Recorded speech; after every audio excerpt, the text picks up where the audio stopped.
Welcome my friend, welcome my family to this new episode. This is here, and today I'm going to help you to understand how to generate wealth in real estate. So this is here, let's do this.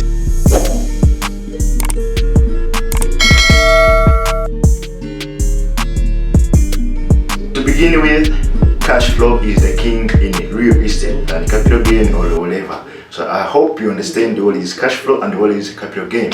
Let me walk through a little bit.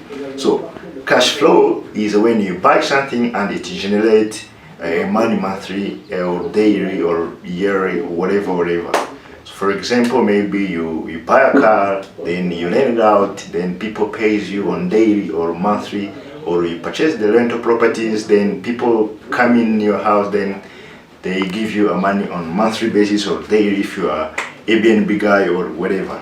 So that is the cash flow. So means you do once, then money comes in your pocket on daily or monthly without doing anything again.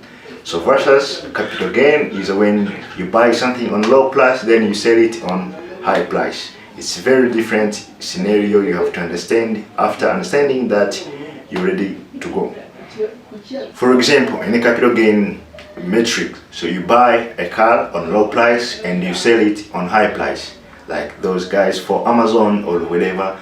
So to do that again, you have to go and find another car, then buy it, then sell it again. So I think you understand what's the difference between a cash flow and the capital gain, but when it comes in real estate, we do consider on cash flow than capital gain. Don't buy liability, but buy assets today because it's guaranteed way to get into life. Okay, after understanding what's the cash flow and what's the capital gain, then you are ready to go. So cash flow. In the cash flow, in a perspective of for real estate, we do have income and expense. Income is everything that monetizes money into your pocket. For example, in a real estate, income is a tenant you pull in there, then he bring money on monthly basis. Or for example, if you are a grocery guy, you sell a grocery store, then people walk through into your store, then they purchase it. That is your income in your business. So in real estate, when we put a tenant in a house, then that is income we generate. That is a positive side. Expense is all things that put money out of our pocket in order to let our business keep operating. For example, in real estate, we do have a mortgage, principal, utilities, insurance, HOA, property manager, whatever you have to pay off all the stuff. That is the expense. Okay, now you understand what is expenses and what is income. It's very important thing to understand before buying any properties, to understand what's the expenses in that house, in that neighborhood, in order to calculate if you will achieve your financial freedom, if your property will make a cash flow. Expense is a thing you have to fight with to keep it low in order to generate high net operating income. We're on the same page. So in real estate, we do have a lot of expenses. Some are important and another one are not really important. Let's start with the important one. So it's true you need to pay off your debt.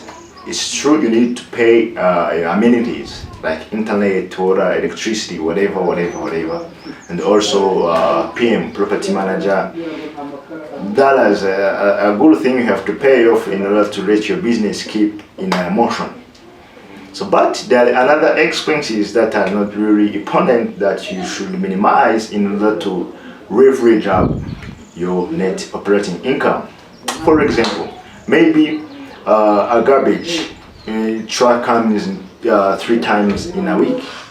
So try to minimize that, the way they could come in once in a week or 2 in a week, but keep that low. Is very practical. Marketing is the key point, is the heart of every business, but when it comes in real estate, it's important, but there are a bunch of marketing that is not really important. For example, newspaper. Here in Rwanda, nobody is going to read the newspaper in order to fund you there, but don't pay off those stuff because it's very, truly, it's not important. For example, you do have a 2-bedroom apartment in wherever, but you're going to pay TV marketing, you're going to pay radio marketing, you're going to pay newspaper. Oh my God. It's important in a perspective of pride, but it's not really important as entrepreneur. So please try to minimize your expenses, try to hire a good property manager because he understands what's to do and what's not to do. Okay, from now you understand what is the income and what is the expense, right? So it's true that in real estate we can rise up our income in a different way. For example, the first income we do have is our tenant. So he come in the house and he pay on daily. If you are Airbnb, you charge maybe per day, or those hotels, whatever, or you're a monthly guy or whatever. So but when you put a tenant in there, that's the first income we do have in a real estate. So the second one, maybe you should put washers and dryer, then a tenant should pay off that utilities, right? Another way, you can rent out your garage. Maybe the tenant you have, he don't use the garage, so you can rent it out to someone else, or parking or yard, whatever. So that is a good way, some good way you can leverage the income to your property. So try to rise up your income and try to minimize your expenses. So what's the result when you take income minus expenses? So we do have what we call net operating income. So net operating income is the key point you have to understand, is a good metric you have to understand. It's very important thing you have to put in your mind before or after purchasing, but it's better to calculate that before purchasing any property, because at the day we buy a property is a day we make money. For example, for what I mean, maybe you buy a rand, the market value was 7 grand, but you go in there, then you negotiate hardball, you play everything that is important in the negotiation, then they give you on a 5 grand. So means instantly the day you sign the contract for title transfer, you make a 2 grand exactly. So it's better to understand what you're going to buy and how you're going to use it. So income minus expenses, we do have what we call net operating income. What is net operating income? So net operating income is a income that is a net. Is income that you have without any expenses. For example, maybe your apartment generates 2,000 a month and your expenses is 800.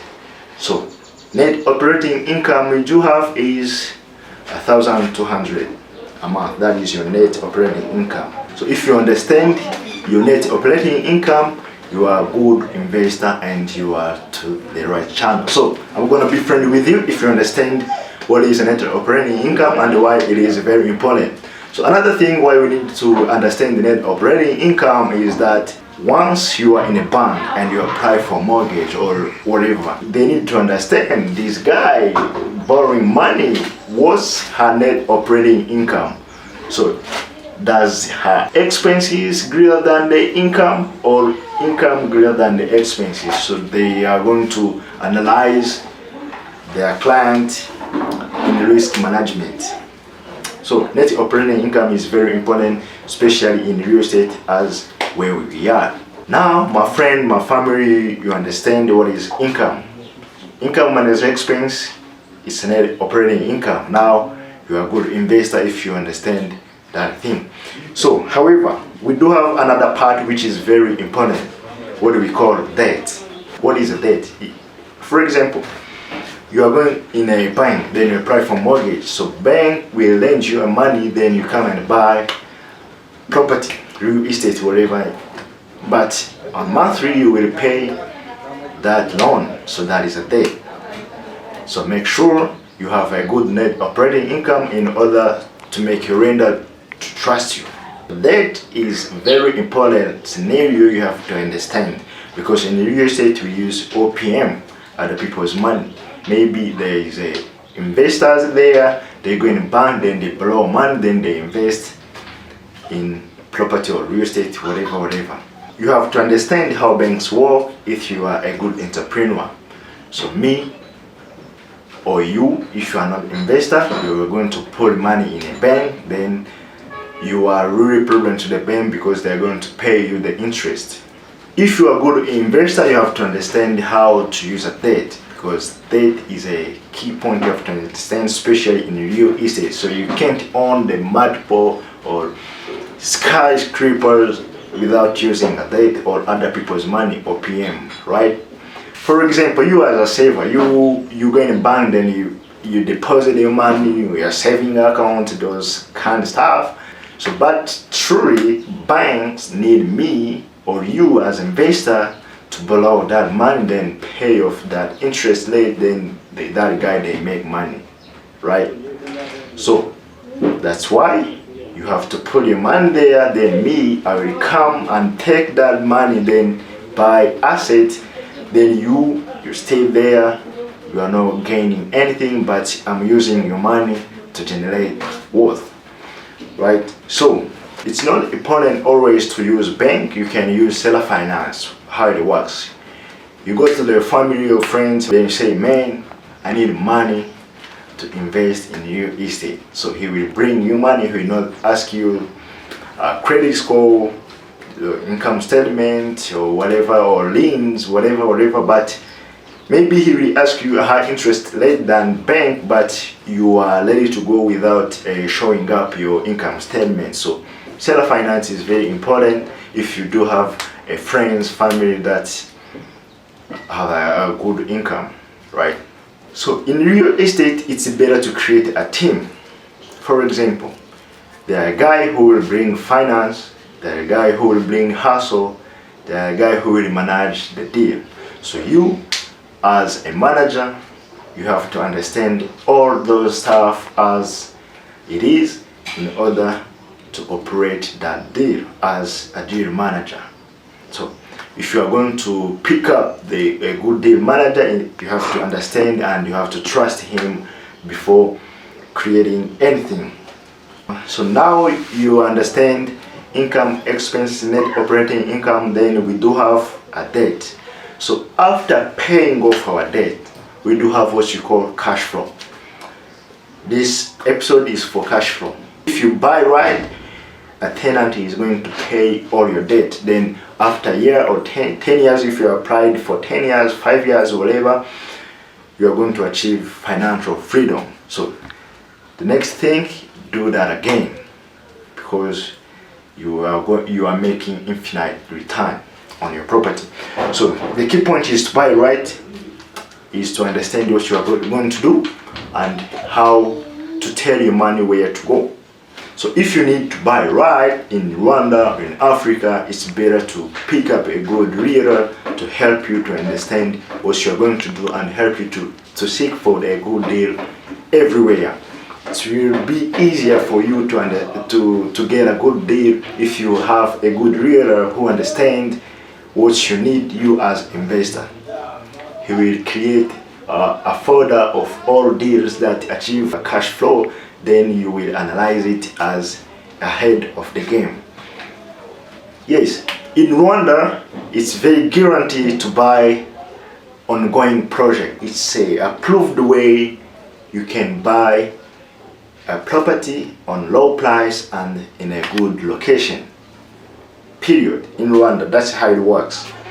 For example, if you know in Yarutarama there is ongoing project of building apartment, please buy it instantly, because that is a good way to achieve a cash flow in your investment, especially in Rwanda. So because once you buy apartment on fourth guy, sure you are going to pay all interest from the first guy, second guy, and the third one. You as the last one, you're going to buy on high price than the first guy who bought it in the first place. So I'm wishing you to buy if you are investor, if you need to be investor, if you need to achieve financial freedom.